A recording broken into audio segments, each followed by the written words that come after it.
AI का इस्तेमाल तो हर कोई कर रहा है, कोई रोबोट बना रहा है, कोई मेडिकल में काम कर रहा है, सरकार ला रहा है। लेकिन कांग्रेस के हाथ में जब एआई आया तो डीप फेक वीडियो, कभी मोदी जी की माता का वीडियो, कभी मोदी जी के पिता का वीडियो, कभी लोकसभा स्पीकर का वीडियो। तो यही होती है सकारात्मकता। एक तरफ देश सकारात्मक होकर के कृषि की त्यागी जी कोई चीज ना आए तो उसको समझने के लिए तत्पर रहना चाहिए, ये भी एआई का काम है जी। पूरा देश ये चाहता है एआई से कृषि पे क्या हो, लेकिन कांग्रेस पार्टी लगी हुई है fake video. Right, please come to this side. जी जनाब। एआई का तो ये स्थिति है कि मोदी सरकार के मंत्री हैं चिराग पासवान, उन्होंने कहा है कि जिस तरीके से डॉग रोबोट लाया गया, जिस तरह से गलगोटिया ने किया, दुनिया के सामने हिंदुस्तान की छवि बहुत बिगड़ गई है और सरकार को इस पर एक्शन लेना चाहिए। तो इसी से साफ साबित हो जाता है कि एक बात बताइए, एशियाड जब यहाँ हुआ था तो आप कहाँ थे?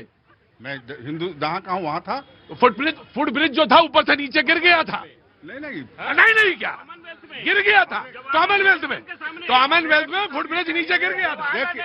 देखिए, जब मुद्दे की बात होती है ना, तो कहीं भी हम किसी भी सरकार से बेहतर स्थिति में हैं और हमारा काम देश के लिए होता है, हम सपना दिखाने के लिए कोई बात। राइट, सुमन जी का कहना है नहीं, इसमें बहस नहीं हो सकती। उन्होंने कहा कि नहीं, ऑफ कोर्स उन्होंने कहा कि हम बेहतर थे, हम बेहतर कर सकते हैं। नहीं ठीक है, वो इनका अपनी लाइन है, वो कह सकते हैं। केवल एक लाइन मुझे याद है, कॉमनवेल्थ गेम जब शुरू नहीं हुआ था, आडवाणी जी सड़क पे थे, लेकिन जैसे विदेश के मेहमान आने लगे, आडवाणी ने कहा कि देश के सम्मान की बात है, सारे विपक्ष के नेता चुप हो गए। लेकिन क्या कारण है कि जैसे ही विदेश का कोई नेता आता है, या तो दंगे करवाए जाते हैं या कांग्रेस हमेशा प्रेस कॉन्फ्रेंस करके ऐसे मुद्दे उठाती है। क्या देश को इसीलिए इनको कहा जाता है ना कि रिजिजू कह रहे हैं कि आप देश हित कर नहीं है, और यही बात सुप्रीम कोर्ट ने कहा कि कोई देश का सच्चा नागरिक वो बात नहीं कर सकता जो राहुल गांधी कहते हैं। राइट, समझ इनको डिफेंड करने का राइट। राहुल गांधी हिंदुस्तान के सबसे ईमानदार नेता हैं, जो सच्चे सपने दिखलाने।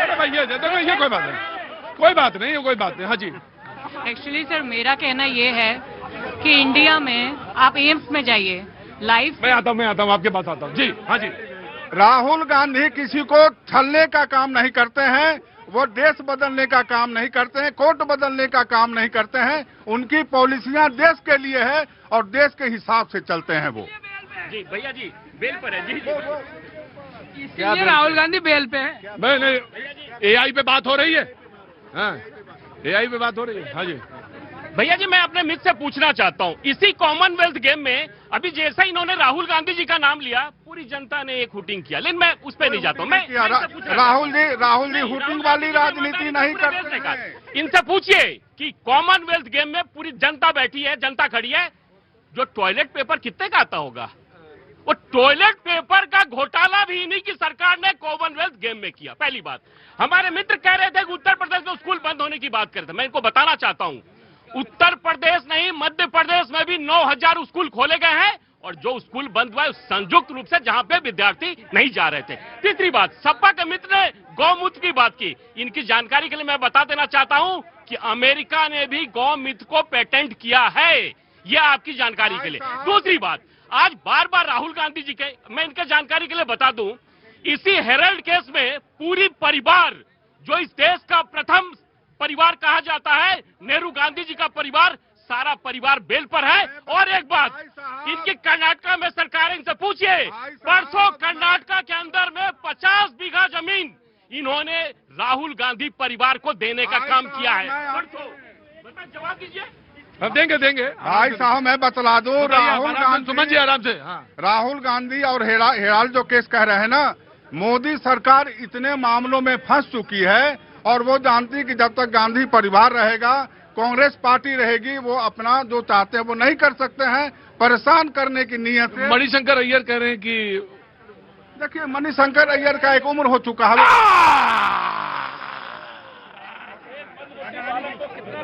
No. समाजवादी पार्टी। देखिए मैं कह रहा हूँ, जो एआई समिट हो रही है, गलगोटिया का मामला चाहे हो गया हो, मैं उसमें नहीं जाना चाहता हूँ, क्योंकि अगर एक ने किसी ने गलती कर दी तो इसका मतलब नहीं हमें देश का मजाक नहीं उड़ाना चाहिए। ये सबके मान सम्मान की बात है, ये देश की बात है, ये भारत सरकार की बात नहीं है, भारत की बात है। तो सभी को इसका सम्मान करना चाहिए। इसमें बहुत नहीं, हमारे यहाँ कोई मेधा की कोई कमी नहीं है। ये नहीं है कि हम सब लोग सब चीज नकली बना देते हैं। मेधा की कोई कमी नहीं है। हाँ, उसको सही दिशा में मोड़ने की बात है। बात है कि सरकार की उस तरीके से मनोदशा उसी दिशा में होना चाहिए। ये नहीं होना चाहिए कि इनके कार्यकर्ता जाकर के कहीं मस्जिद में कहो हनुमान चालीसा पढ़ने लगे, ये कहो क्रिश्चियन वाले उसमें चले जाएं, वहां चले जाएं। तो इस पर नहीं होना चाहिए। आप इन चीजों को छोड़ करके, भेदभाव को छोड़ करके, जहां वैज्ञानिकता है, जहां विकास है, जहां एआई का हो रहा है या कंप्यूटर का जो भी विकास का कार्य है, उसमें सभी लोग मिलकर के देश को आगे बढ़ाने का काम करें। देश उन्नत करेगा तो सभी लोग उन्नत करेंगे। पार्टियां आएंगी जाएंगी, सत्ता आएगी, सत्ता चली जाए। आप बहुत बढ़िया आदमी हैं। इनको बार बार याद है हनुमान चालीसा, तो आखिर रजा का वो पोस्टर याद नहीं आता। मदनी साहब ने आज जो कहा है डायरेक्ट एक्शन की याद दिला यार एआई पे बात हो रही, तुम कहाँ चले गए यार? ये पहुंचा रहे हैं ना, ये पहुंचा है हनुमान चालीसा। अब ये हनुमान चालीसा एआई से हनुमान चालीसा पे आओगे तो सवाल होगा। भाई तुम ये अगर उन्होंने कहा कि मस्जिद में हनुमान चालीसा, तो बात तो वो ठीक कह रहे हैं, लेकिन मेरी बात सुनो। अरे सर चुप रहिए, मैं पूछ लेता हूँ। आप ही का बच्चा हूं मैं, बेटा हूं आपका। आप ये सवाल पूछ सकते थे कि अपनी बैठक तुम मस्जिद के अंदर नहीं कर सकते, ये कह सकते थे। लेकिन ये गलत बात नहीं कहो कि वो हनुमान चालीसा तो नहीं पढ़ोगे, लेकिन तुम ये कह सकते हो कि मस्जिद, तुम जाके वहां मस्जिद का काम है धार्मिक कार्य, तुम वहां जाके बैठक क्यों करते हो? ये सवाल हो सकता है। देखिए टेक्निकल चीजों पे ध्यान रखिए। बिल्कुल। हाँ जी आइए इधर। हाँ जी रुको, एआई पे बोलोगे? पूछना चाहता हूँ कि कांग्रेस कौन से एआई का यूज करके ऐसी मशीन बनाना चाहती है जिससे आलू डाल के सोना निकाल रही है? कौन से एआई और कान के नीचे भी आ रहा हूं। आपने कहा कि आप गुस्सा क्यों करते हैं? इसीलिए गुस्सा करते हैं। वो कह रहा कौन सी ऐसी मशीन बना रहे हैं आप, बताइए। हाँ जी सुमन जी। भाई साहब जो कह रहे हैं कि इधर से आलू दो उधर से सोना दो, हाँ। भाई साहब जब कोई वीडियो देखते हैं ना तो उसका ओरिजिनल वीडियो देखा करें। ये मोदी सरकार के तरफ से एक ट्विस्ट करके नया वीडियो डाला गया था। उन्होंने कहा कुछ, अब बोला गया कुछ। आप जाइए सोशल मीडिया पर और कहिए कि सोना और आलू का क्या है, तब आपको सही वीडियो आपके सामने आएगा। सही बात। चले आइए।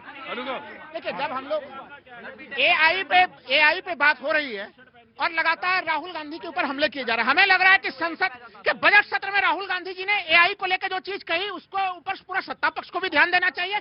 150 करोड़ की बड़ी आबादी है हमारी, और ये 150 करोड़ से कितना जबरदस्त जो है कि डेटा का सृजन हो रहा है। प्रत्येक व्यक्ति जो है, और उसका किस प्रकार से हम लोग डेटा का वो भी बम ही है। डेटा कहाँ पे कैसे इस्तेमाल, देखिए रिसर्च पे हमारा 0.7% ही है जीडीपी का, और अमेरिका 2.5 से 3% करता है। वो वहां तक पहुंचना और वहां तक हमको रिसर्च पे इन्वेस्ट करना, ये बहुत बड़ी बात है। हम लोगों को सर करना पड़ेगा। देखिए ये सार्थक बहस है। अगर इस बहस में आगे जाए 1% में खाली कहूंगा। देखिए हाँ। 0.7% हम लोग करते हैं जीडीपी का, उसको कम से कम 2-3% तो उससे ले जाना पड़ेगा। क्योंकि देखिए अभी भी 90% जो डेटा है वो तमाम विदेशी कंपनियां प्रयोग कर रही हैं, उसके ऊपर बहुत ज्यादा ध्यान रखने की जरूरत है। हम देश के भीतर पहली बार इसी बजट में डेटा सेंटर की बात हुई है और एक बहुत बड़ा बजट अलोकेट किया गया है। डेटा सेंटर उड़ीसा में भी बन रहा है। राहुल गांधी बजट तो पड़े नहीं थे, पहुंच गया अमेरिका डील पे। नोएडा में भी बन रहा है। हाँ मैं आ नहीं पाया था बहन, कहाँ से आना हुआ आपका? मैं पीएचडी स्कॉलर एनआईटी पटना।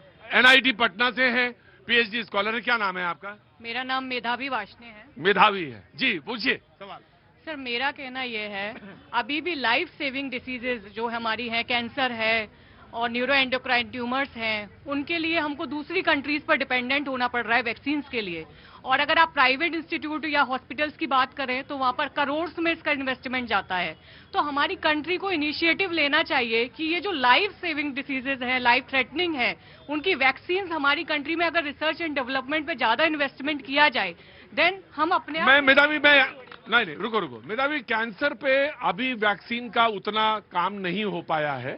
बहुत जगह हुआ है लेकिन उतना फ्रूटफुल नहीं है। दूसरी चीज ये कि एआई का मेडिकल में जितना उपयोग हो रहा है, अब 35 मिनट 40 मिनट में ये दावा किया जा रहा, दावा शब्द इस्तेमाल कर रहा हूं मैं, दावा किया जा रहा है कि ब्रेस्ट कैंसर को तो कम से कम डिटेक्ट किया जा सकता है, डायग्नोस कर सकते हैं।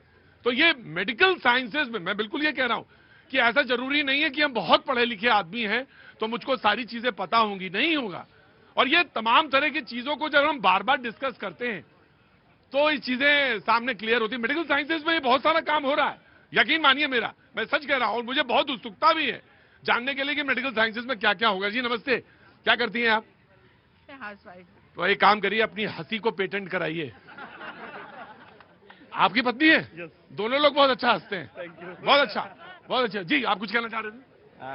ये एआई समिट जो हो रहा है इस पर कहना चाहूंगा। मैं गवर्नमेंट पॉलिटेक्निक से आया हूँ, अम्बेडकर नगर से बच्चों को लेकर। पॉलिटेक्निक से आए, बच्चों को लेकर आए हैं? जी जी, बहुत अच्छी बात है। तो यहाँ पर अच्छा लगा, यहाँ पर जो एआई समिट हुई है, कई सारे देशों के लोग आए हैं। और जो मैडम ने बात की है कैंसर डायग्नोसिस के लिए, आपने बोला सही है, वहाँ पर एक स्टॉल भी लगा है। मैं अंदर गया था तो उस स्टॉल में मैंने पूछा भी कैसे कैसे डिटेक्ट कर रहे हैं, तो मेडिकल इमेजिंग के थ्रू वो 15 से 20 मिनट के अंदर डिटेक्ट हो जाएगा।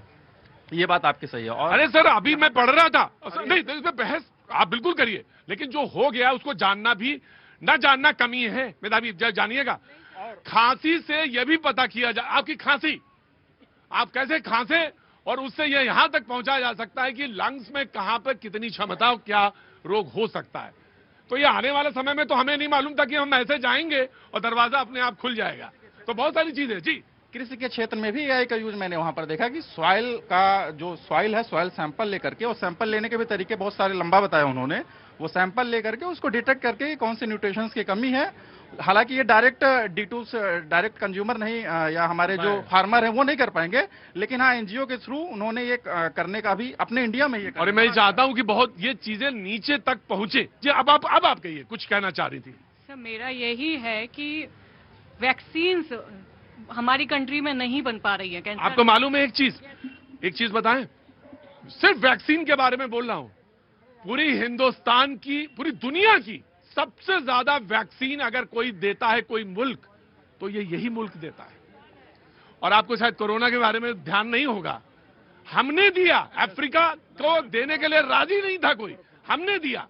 लेकिन हां, जिस साइंटिफिक टेम्परामेंट की मैं बात कर रहा था, कोई ये कहे, रुकिए वहीं पे, कोई ये कहे कि मैं ये वैक्सीन इसलिए नहीं लगवाऊंगा क्योंकि ये बीजेपी की वैक्सीन है, इस मानसिकता को तोड़ने की जरूरत है। एआई चाहे आप 10 साल बाद लाइएगा, वो होगा नहीं, वो 2 साल पहले आ जाएगा जिस दिन ये आपने मानसिकता बना ली।